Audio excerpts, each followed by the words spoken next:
mais le tronc bouge là. Passage un peu technique où les coureurs ont la possibilité soit de passer sur le tronc et gagnent du temps, soit de descendre dans le fond du ruisseau qui est un peu à sec mais qui est un peu encombré. Je me suis demandé à ce moment-là si les organisateurs n'étaient pas un peu forestiers dans l'âme ou s'ils avaient suivi la trace des chevreuils.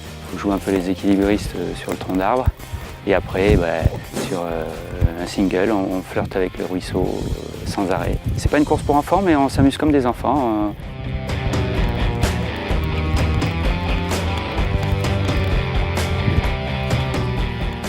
Le fond de vallon est bien humide, donc il faudra que les coureurs se méfient quand même de la pose du pied, ça peut glisser.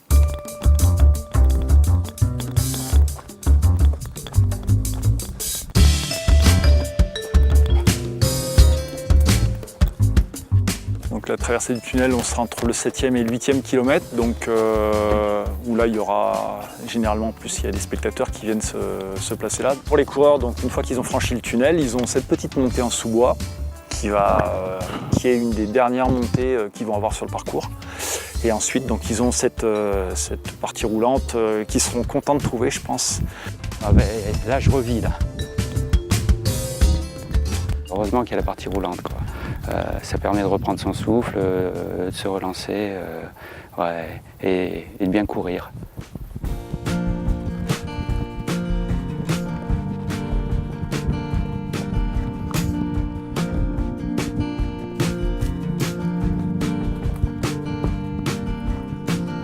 Quand les coureurs arrivent au niveau du Roquerrand, donc il y a le château de Chazeron de suite qui leur saute aux yeux.